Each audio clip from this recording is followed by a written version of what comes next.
नमस्कार। प्रभा साक्षी news network के खास कार्यक्रम पूर्वोत्तर लोक में आप सभी का स्वागत है। उपराष्ट्रपति बनने के बाद पहली बार जगदीप धनखड़ पूर्वोत्तर के दौरे पर रहे तो असम मेघालय के बीच अब हालात शांतिपूर्ण नजर आ रहे हैं। इसके अलावा भी देश के पूर्वोत्तर क्षेत्र में कई बड़ी राजनीतिक और सामाजिक घटनाएं रहीं। आइए एक नजर डालते हैं इस सप्ताह पूर्वोत्तर भारत से आई कुछ बड़ी खबरों पर। अरुणाचल प्रदेश से शुरुआत करें तो आपको बता दें कि नागर विमानन मंत्री ज्योतिरादित्य सिंधिया ने इस सप्ताह कोलकाता के रास्ते ईटानगर से मुंबई जाने वाली इंडिगो की उड़ान को हरी झंडी दिखाई। अरुणाचल प्रदेश में ईटानगर के होलोंगी में डोनी पोलो हवाई अड्डे से यह पहली उड़ान थी। प्रधानमंत्री नरेंद्र मोदी ने 19 नवंबर को डोनी पोलो हवाई अड्डे का उद्घाटन किया था। यह राज्य का चौथा हवाई अड्डा है। इस दौरान सिंधिया ने कहा कि पूर्वोत्तर में हवाई संपर्क बढ़ाया गया है और क्षेत्र को अन्य स्थानों से जोड़ने के लिए और उड़ानें संचालित की जाएंगी। उन्होंने कहा कि 2013-14 में 9 की तुलना में पूर्वोत्तर में 16 हवाई अड्डे अब हो गए हैं।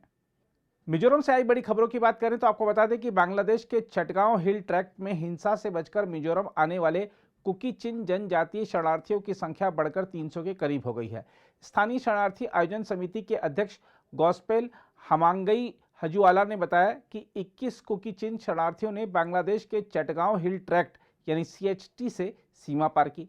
हम आपको बता दें कि CHT में कथित हिंसा के कारण मिजोरम आए कुकी चिन शरणार्थियों के मद्देनजर लवंगतलाई जिले के परवा गांव के ग्रामीण प्राधिकारियों और गैर सरकारी संगठनों ने हाल ही में इस आयोजन समिति का गठन किया था। उल्लेखनीय है कि कुकी चिन जनजाति बांग्लादेश, मिजोरम और म्यांमार के पहाड़ी इलाकों में फैली हुई है। कुकी चिन समुदाय के लोग बांग्लादेशी सेना और एक जातीय विद्रोही समूह कुकी चिन नेशनल आर्मी के बीच सशस्त्र संघर्ष के बाद अपने घर छोड़कर मिजोरम आ रहे हैं। असम से आई बड़ी खबरों की बात करें तो आपको बता दें कि डिब्रूगढ़ विश्वविद्यालय के 4 और छात्रों को एक कनिष्ठ छात्र के साथ रैगिंग करने के आरोप में निष्कासित कर दिया गया है। रैगिंग की घटना की वजह से गंभीर रूप से घायल हुए पीड़ित छात्र का रीढ़ की हड्डी का ऑपरेशन किया गया। उल्लेखनीय है कि MCOM प्रथम वर्ष के छात्र ने पिछले सप्ताह अपने वरिष्ठों द्वारा की गई रैगिंग से बचने के लिए छात्रावास की दूसरी मंजिल से छलांग लगा दी थी, जिससे उसका हाथ और रीढ़ की हड्डी टूट गई। असम के शिक्षा मंत्री रामनोज पेगू ने ट्वीट किया, डिब्रूगढ़ के रैगिंग पीड़ित श्री आनंद शर्मा की सर्जरी सफलतापूर्वक हुई। सर्जरी करने वाले डॉक्टर और निजी अस्पताल का धन्यवाद व्यक्त करते हुए मंत्री ने माइक्रो ब्लॉगिंग साइट पर कहा कि पीड़ित छात्र की हालत में सुधार हो रहा है।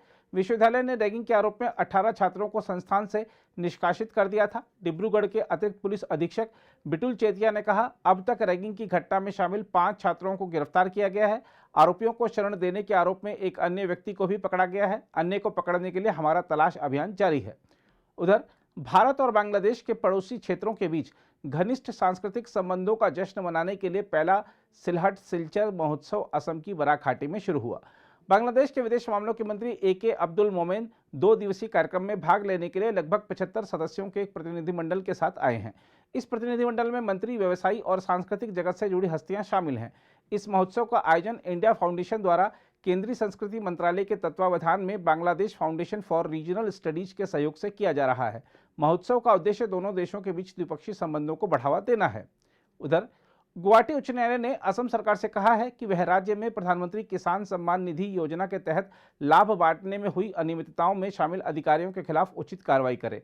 उल्लेखनीय है कि राज्य सरकार ने पूर्व में उच्च न्यायालय को सूचित किया था कि लगभग 12 लाख अपात्र किसानों को केंद्र सरकार की प्रमुख योजना के तहत लाभ मिला है। इसके बाद एक गैर सरकारी संगठन अमगुरी नव निर्माण समिति द्वारा दायर एक जनहित याचिका पर सुनवाई करते हुए मुख्य न्यायाधीश RM छाया और न्यायमूर्ति सौमित्र सैकिया की पीठ ने निर्देश दिया कि राज्य सरकार को दोषी अधिकारियों के खिलाफ उचित कार्रवाई शुरू करने की आवश्यकता है।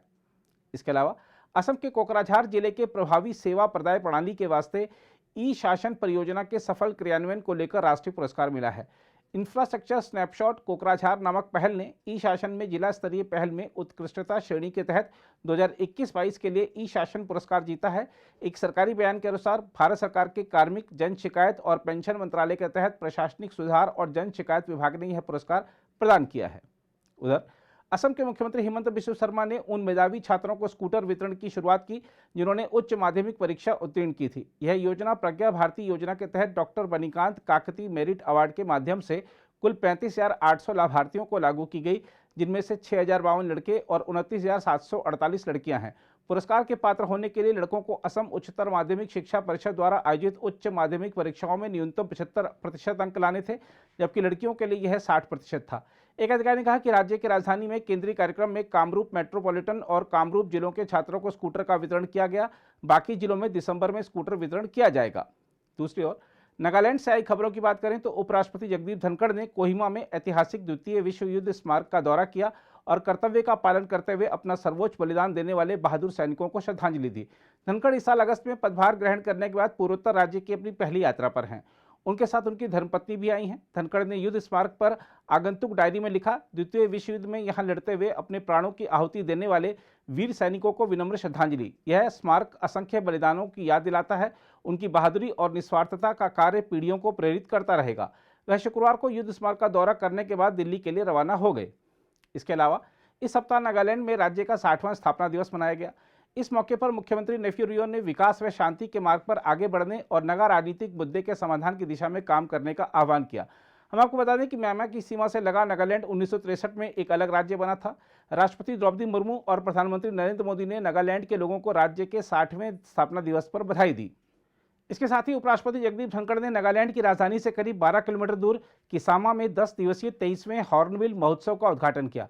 उन्होंने राजभवन में राज्य के राज्यपाल प्रोफेसर जगदीश मुखी, मुख्यमंत्री नेफ्यू रियो और उनके कैबिनेट सहयोगियों के साथ बंद कमरे में बैठकें भी की।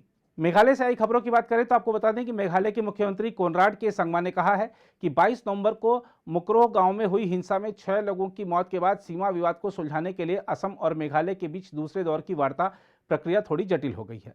उल्लेखनीय है कि असम और मेघालय ने अंतर्राज्यीय सीमा से लगे 12 विवादित क्षेत्रों की पहचान की है। जुलाई 2021 में पहले दौर की चर्चा शुरू करने वाले पूर्वोत्तर के दोनों राज्यों ने इस साल मार्च में 6 क्षेत्रों में मतभेदों को दूर करने के लिए एक समझौता ज्ञापन पर हस्ताक्षर किए थे। संगमा ने कहा, स्थिति सीमा वार्ता के लिए थोड़ी जटिल है और हम तुरंत आगे बढ़ने में समर्थ नहीं हैं, इसमें देरी हो सकती है। इसके अलावा मेघालय मंत्रिमंडल ने असम से लगी राज्य की सीमा से सटे हिंसा प्रभावित मुकरोह गांव सहित 7 स्थानों पर पुलिस चौकियां स्थापित करने के प्रस्ताव को मंजूरी दे दी है। मेघालय के मुख्यमंत्री कोनराड के संगमा ने मंत्रिमंडल की बैठक के बाद संवाददाताओं से कहा, मंत्रिमंडल ने खासी जयंतिया हिल्स क्षेत्र में 7 चौकियां स्थापित करने के प्रस्ताव को मंजूरी दे दी है। इन चौकियों में से 2 वेस्ट जयंतिया हिल्स जिले में अंतर्राज्यीय सीमा से लगे मुकरोह और तिहवी गांव में बनाई जाएंगी। उधर मेघालय में सत्तारूढ़ नेशनल पीपुल्स पार्टी यानी एनपीपी के 2 और विपक्षी दल तृणमूल कांग्रेस के 1 विधायक ने विधानसभा से इस सप्ताह इस्तीफा दे दिया है, जिससे दोनों दलों को झटका लगा है। तीनों विधायकों ने संबंधित दलों की सदस्यता भी छोड़ दी है और बीजेपी का दामन थाम लिया है।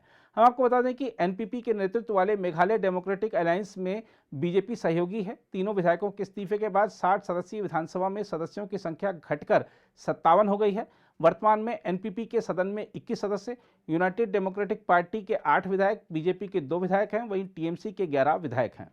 इसके अलावा मेघालय के मुख्यमंत्री ने कहा है कि राज्य सरकार ने समुदायों की सामूहिक भागीदारी के जरिए मानसिक स्वास्थ्य और सामाजिक देखभाल के मुद्दे से निपटने के मकसद से बनाई एक नई नीति को मंजूरी दे दी है।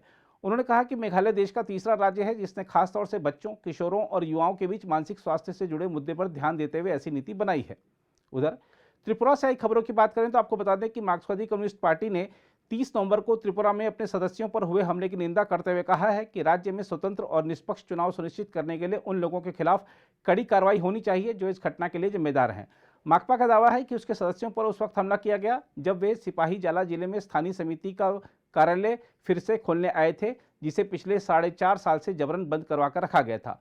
उसने घटना के लिए बीजेपी कार्यकर्ताओं को जिम्मेदार ठहराया है, हालांकि बीजेपी ने आरोपों को खारिज किया है। दूसरी ओर त्रिपुरा के सबरूम में इस सप्ताह भारत के पहले अंतर्राष्ट्रीय बौद्ध विश्वविद्यालय की आधारशिला रखी गई। दक्षिण कोरिया के विश्व बौद्ध पोप संगठन के प्रमुख भिक्षु शाक्य गैसन ने थाईलैंड, म्यांमार और बांग्लादेश सहित 7 देशों के प्रतिनिधियों की मौजूदगी में विश्वविद्यालय की बुनियाद रखी। दलाई लामा स्वास्थ्य संबंधी परेशानी के कारण कार्यक्रम में शामिल नहीं हो सके। उन्होंने एक संदेश में कहा कि उन्हें उम्मीद है कि विश्वविद्यालय न केवल त्रिपुरा में बल्कि पूरे पूर्वोत्तर समेत अन्य स्थानों पर भारत की करुणा और अहिंसा की लंबे समय से चली आ रही परंपराओं को बेहतर बनाने में महत्वपूर्ण भूमिका निभाएगा। इसके अलावा उपराष्ट्रपति जगदीप धनखड़ इस सप्ताह त्रिपुरा के दौरे पर रहे। उन्होंने त्रिपुरा के इतिहास और समृद्ध सांस्कृतिक विरासत की सराहना करते हुए कहा कि पूर्वोत्तर राज्य भारत की एक्ट ईस्ट पॉलिसी के स्तंभ हैं। उपराष्ट्रपति का पद संभालने के बाद त्रिपुरा के अपने पहले दौरे को यादगार बताते हुए धनखड़ ने कहा कि लोगों द्वारा दिखाई गई गर्मजोशी और स्नेह से वे अभिभूत हैं। उन्होंने कहा त्रिपुरा और अन्य पूर्वोत्तर राज्य भारत की एक्ट ईस्ट पॉलिसी के स्तंभ हैं। त्रिपुरा दौरे के दौरान उपराष्ट्रपति जगदीप धनखड़ ने अपनी पत्नी सुदेश धनखड़ के साथ त्रिपुरा के गोमती जिले के उदयपुर स्थित 700 साल पुराने त्रिपुरेश्वरी मंदिर में पूजा अर्चना भी की। हम आपको बता दें कि यह मंदिर 51 शक्तिपीठों में से एक है। उधर त्रिपुरा के पूर्व मुख्यमंत्री माणिक सरकार ने कहा है कि जो लोग बीजेपी से असंतुष्ट हैं, जरूरी नहीं कि वे सभी अगले साल होने वाले विधानसभा चुनाव में मार्क्सवादी कम्युनिस्ट पार्टी को ही वोट दें। उन्होंने कहा कि ऐसे में माकपा नेताओं और कार्यकर्ताओं को नाराज मतदाताओं को अपने पाले में लाने के लिए कड़ी मेहनत करनी चाहिए। हम आपको बता दें कि त्रिपुरा में अगले साल विधानसभा चुनाव प्रस्तावित हैं। दूसरी ओर त्रिपुरा के उप मुख्यमंत्री जिष्णु देव वर्मा ने केंद्रीय वित्त मंत्री निर्मला सीतारमण से मुलाकात की और राज्य में अखिल भारतीय आयुर्विज्ञान संस्थान जैसी संस्था बनाने और जनजातीय क्षेत्र के विकास के लिए कोष उपलब्ध कराने समेत अन्य मांगे की। देव वर्मा ने इस सप्ताह नई दिल्ली में अगले वित्त वर्ष के बजट को लेकर बैठक में विधि विश्वविद्यालय और डेंटल कॉलेज स्थापित करने के लिए भी कोष की मांग की। मणिपुर से आई खबरों की बात करें तो आपको बता दें कि प्रधानमंत्री नरेंद्र मोदी ने भारत में पर्व, उत्सव और मेलों को सदियों पुरानी परंपरा बताते हुए कहा है कि इनके जरिए न सिर्फ संस्कृति समृद्ध होती है बल्कि स्थानीय अर्थव्यवस्था को भी बहुत ताकत मिलती है। इम्फाल में आयोजित संगाई महोत्सव में प्रधानमंत्री ने एक वीडियो संदेश में कहा कि मणिपुर इतने प्राकृतिक सौंदर्य, सांस्कृतिक समृद्धि और विविधता से भरा राज्य है कि हर कोई यहाँ एक बार जरूर आना चाहता है। उन्होंने कहा जैसे अलग अलग मणियाँ एक सूत्र में एक सुंदर माला बनाती हैं, मणिपुर भी वैसा ही है। इसलिए मणिपुर में हमें मिनी इंडिया के दर्शन होते हैं। इसके अलावा विदेश मंत्री एस जयशंकर भी सप्ताह पूर्वोत्तर के दौरे पर रहे।